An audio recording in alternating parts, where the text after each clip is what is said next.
मध्य प्रदेश से लेकर झारखंड, बिहार, उत्तराखंड के अलावा भी कई जगहों पर ईडी का ताबड़तोड़ डंडा चल रहा है। अब सोच रहे होंगे क्यों?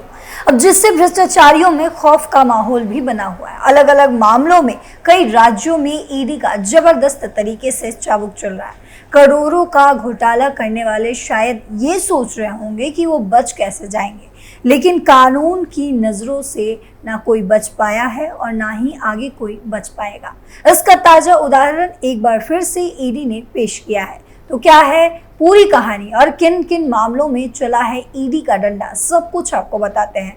नमस्कार, मैं हूं आपके साथ पल्लवी सिंह। आप देख रहे हैं हमारा खास शो कच्चा चिट्ठा।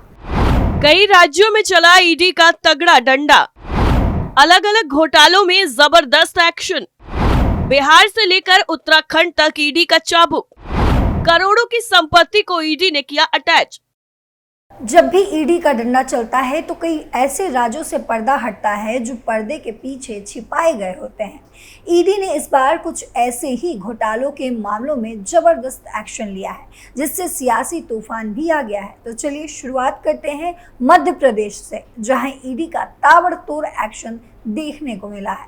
दरअसल मध्य प्रदेश की राजधानी भोपाल में प्रवर्तन निदेशालय ईडी की टीम ने बड़ी कार्रवाई की है, जिससे सियासत में भी हलचल तेज हो चुकी है। मामला भोपाल की राजीव गांधी प्रौद्योगिकी विश्वविद्यालय में सरकारी राशि की हेराफेरी का है। ईडी की टीम ने निलंबित रजिस्ट्रार आर.एस. राजपूत के घर पर छापा मारा है। वहीं आपको सूत्रों के मुताबिक बताएं तो छापेमारी में घर से दस्तावेज और साक्ष्य ईडी की टीम ने बरामद कर लिए। आपको बता दें कि रजिस्ट्रार आर.एस. राजपूत के खिलाफ केंद्रीय एजेंसी से मनी लॉन्ड्रिंग की शिकायत की गई थी। मनी लॉन्ड्रिंग मामले में ईडी ने छापेमारी कार्रवाई को अंजाम दिया है। वहीं बताया जा रहा है कि आर.एस. राजपूत के रजिस्ट्रार रहते हैं आरजीपीवी में 19.48 करोड़ का घोटाला हुआ है। आर.एस. राजपूत पर सरकारी राशि को प्राइवेट खाते में ट्रांसफर करने का भी आरोप है। घोटाले में कुलपति की भी भूमिका बताई गई है। वही मामला उजागर होने के बाद कुलपति प्रोफेसर सुनील कुमार, पूर्व रजिस्ट्रार आर.एस. राजपूत, तत्कालीन finance controller Rishikesh Verma, bank manager Mayank सहित 5 लोगों पर गांधीनगर थाने में एफआईआर दर्ज हुआ है। राजीव गांधी प्रौद्योगिकी विश्वविद्यालय में 19.48 करोड़ रुपए के सरकारी धन की हेराफेरी के आरोप में पूर्व कुलपति प्रोफेसर सुनील कुमार, तत्कालीन फाइनेंस कंट्रोलर ऋषिकेश वर्मा और बैंक मैनेजर मयंक सहित 5 लोगों के खिलाफ पहले ही एफआईआर दर्ज कर लिया गया। अखिल भारतीय विद्यार्थी परिषद यानी कि एबीवीपी ने इस मामले को उठाते हुए सरकार पर कड़ी कार्रवाई करने का दबाव भी बनाया। इस दबाव के बाद सरकार ने इस मामले में कार्रवाई की और आरोपियों पर एफआईआर दर्ज कर ली गई। अब इस मामले में प्रवर्तन निदेशालय यानी कि ईडी की भी एंट्री हो चुकी है, जिससे इस मामले की जांच को और भी मजबूती मिली। वहीं आपको बता दें, छापेमारी के दौरान निलंबित रजिस्ट्रार आर.एस. राजपूत अपने घर के बाहर जमा भीड़ से नाराज नजर आए। इस मामले में ईडी की एंट्री से जांच में नया मोड़ आ गया, जिससे और भी खुलासे हो सकते हैं। धनबाद में ईडी की बड़ी कार्रवाई। अब चलिए आपको बताते हैं कि आखिर झारखंड के धनबाद में हुए ईडी के एक्शन के बारे में। दरअसल 2016 में हुए एनआरएचएम घोटाले की जांच कर रही ईडी ने धनबाद में बड़ी कार्रवाई की है। घोटाले के मुख्य आरोपी प्रमोद सिंह के सहयोगी नगर में मौजूद आवास में ईडी ने घंटों छापेमारी की। छापेमारी के बाद आवास को ईडी ने सील भी कर दिया। प्रमोद सिंह और उनके परिजनों की 1.63 करोड़ यानी कि लगभग 1.5 करोड़ से भी ज्यादा संपत्ति ईडी ने जब्त की है। अस्थायी रूप से संपत्ति जब्त करने की कार्रवाई भी की जा रही है। दरअसल एनआरएचएम घोटाले की राशि की बंदर बांट कर आय से अधिक संपत्ति अर्जित करने के मामले में ईडी ने ये बड़ी कार्रवाई की है। हालांकि ये आवास सील और संपत्ति जब्त करने की कार्रवाई अस्थायी रूप से कही जा रही है। आपको बता दें कि प्रमोद सिंह पर स्वास्थ्य विभाग में संविदा कर्मी होते हुए गलत तरीके से सरकारी फंड को अपने और अपने परिवार के सदस्यों के खाते में मंगवाने का भी आरोप है। ईडी सबसे पहले 2 बार प्रमोद सिंह के धनबाद में 2 ठिकानों पर छापेमारी कर चुकी है। उसी दौरान ईडी की टीम ने प्रमोद सिंह को रांची कार्यालय में हाजिर होने को कहा था। अब आपको आगे भी बताते हैं, एक बार फिर से ईडी की टीम ने प्रमोद सिंह के आवास पर घंटों छापेमारी करने के बाद आवास को भी सील कर दिया। प्रमोद सिंह धनबाद के झरिया से जोड़ा पोखर प्राथमिक स्वास्थ्य केंद्र में अकाउंटेंट मैनेजर के पद पर संविदा कर्मी के रूप में कार्यरत था।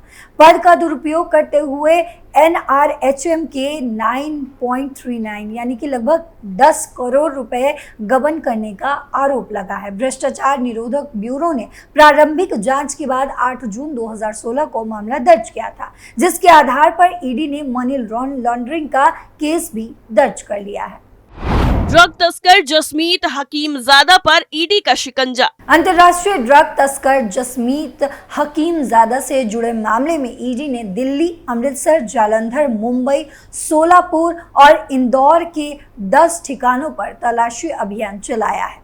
ये तलाशी अभियान धन संशोधन निवारण अधिनियम 2002 के प्रावधानों के तहत दिल्ली, अमृतसर, जालंधर, मुंबई, सोलापुर और इंदौर में 10 परिसरों में चलाया गया है। इस तलाशी अभियान के दौरान ईडी ने दिल्ली में जसमीत हकीमजादा और उसकी पत्नी के नाम पर गुप्त बैंक लॉकरों का पता लगाया है।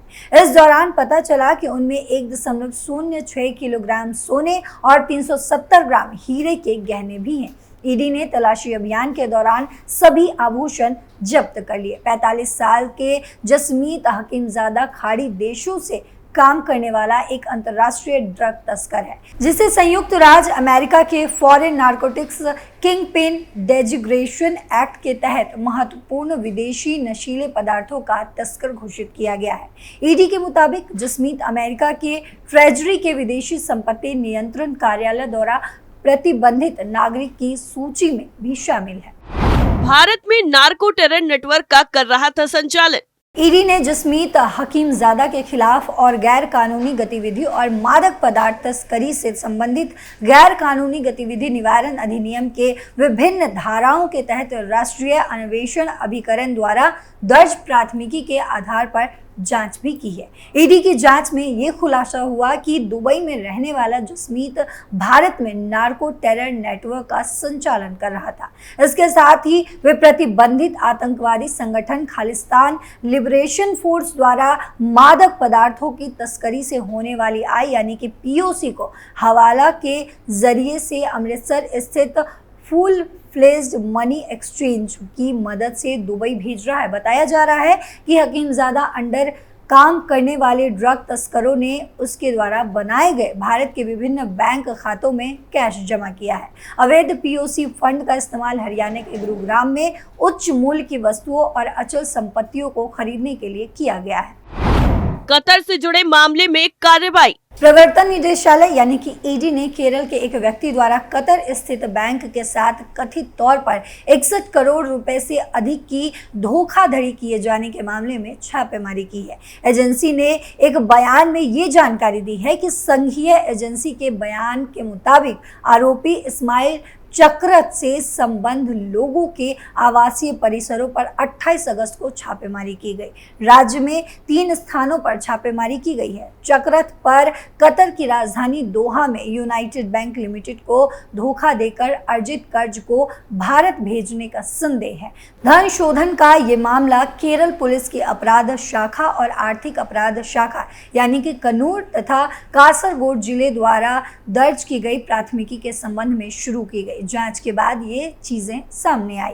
आपको बता दें कि आरोपी चक्रत अपने कारोबार का विस्तार करने के लिए कतर गया और यूनाइटेड बैंक लिमिटेड से 3,43,204 कतरी रियाल यानी कि 61.28 करोड़ रुपए के बराबर का लोन लिया। ये बड़ी रकम है।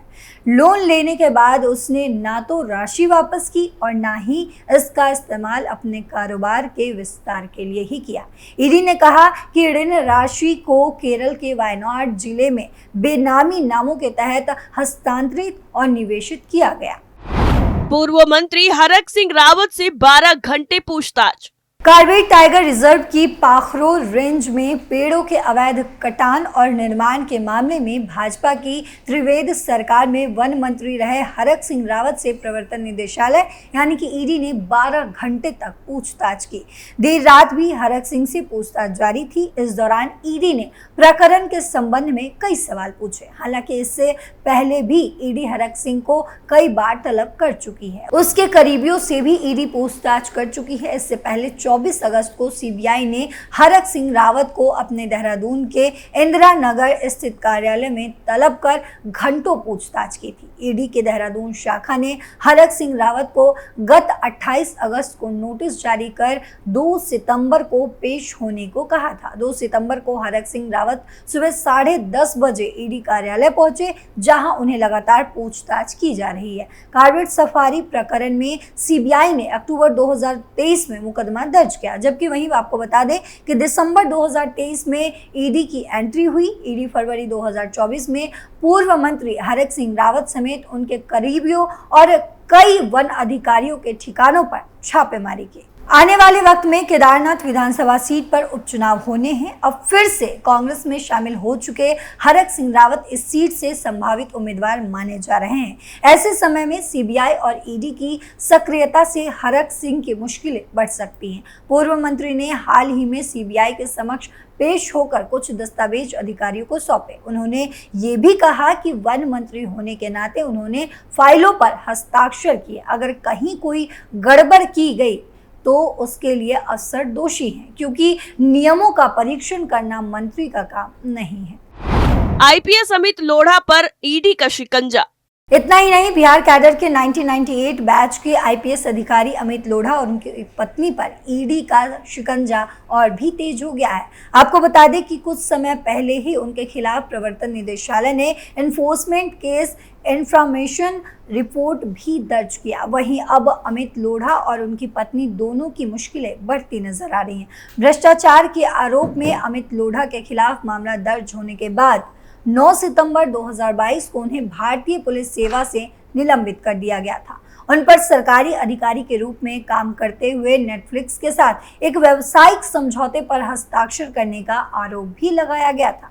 वहीं आपको बता दें कि जांच अधिकारियों के मुताबिक उनकी पत्नी को भी रुपए मिले थे। उन्होंने नेटफ्लिक्स की सीरीज खाकी द बिहार चैप्टर के निर्माताओं से 38.25 लाख की काली कमाई की। वहीं जांच के दौरान लोढ़ा के खिलाफ भ्रष्टाचार के आरोप सही पाए गए, जिसके बाद विशेष सतर्कता इकाई ने 7 दिसंबर 2022 को लोढ़ा के खिलाफ आईपीसी की धारा 120B और 168 के साथ साथ भ्रष्टाचार निवारण अधिनियम की धाराओं के तहत मामला दर्ज कर लिया। यानी कुल मिलाकर ईडी जबरदस्त तरीके से एक्शन मोड में है और लगातार कार्रवाई को अंजाम दे रही है। कच्चा चिट्ठा में फिलहाल के लिए इतना ही। बाकी देश दुनिया के खबरों के लिए देखते रहिए कैपिटल टीवी। नमस्कार।